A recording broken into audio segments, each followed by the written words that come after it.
Hey there, folks. Hopefully, you can hear me okay. Today, I'm going to talk about ego. Just got off the phone with my therapist, as this is Thursday, and we talked about a number of things. We talked about my crappy childhood, of course, because that's what you talk about with your therapist, and how I felt resented as a child, even though I wouldn't have never articulated it that way. Anyway, that's not what I really want to talk about. What I want to talk about is the more positive side of what I talked to my therapist about, which is, quite frankly, the idea of just letting myself have a big ego. I mean, I've had extraordinary abilities my entire life. I mean, the usual litany. I learned to read when I was 3, and I never had a try at school, and school's always ridiculously easy to me, even into college, and so forth and so on. I've never let myself develop a big ego about all that. I guess because on some level I realize that's not how you're supposed to be. But I look back now and I wonder, maybe I'd have been better off.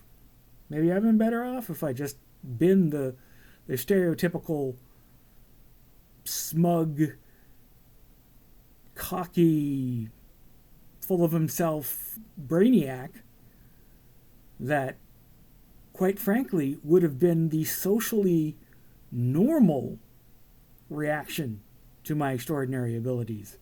And so I'm really thinking about that smug and arrogant version of me that never came to be, and whether or not he would have been a much happier person.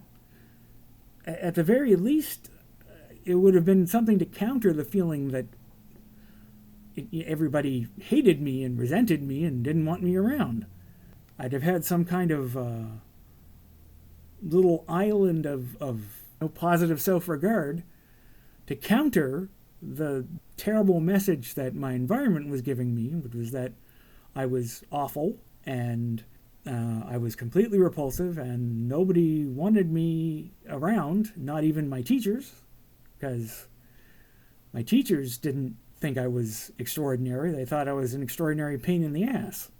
I both didn't need them academically and was ridiculously emotionally dependent upon them as, quite frankly, the only people who were even vaguely nice to me. That's not a great combination for actually generating respect. That if I'd just gone ahead and let that ego soar, dealt with life on that basis, basically challenged the world to take me down a peg, I might have been a lot better off. I at least wouldn't have hated myself. Like I'd have reached an equilibrium of some sort. I'd have found out what I can and cannot get away with, for lack of a better term. I would have been able to value myself, even if nobody else was valuing me. I'm thinking about today and how I've been this very, very passive, very receptive, very formless creature for so long, and how just letting myself develop a big opinion of myself, as much as society would tell you that's not what you're supposed to do, at least it would give me courage. It would encourage me to go out in the world and grab what I feel like I deserve. Give me impetus and confidence.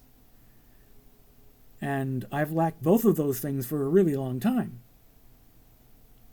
So I am giving it serious consideration. I mean, obviously, I'm making it sound like I'm planning a gigantic ego trip, and I am, but not in as cartoonish a way as I'm projecting.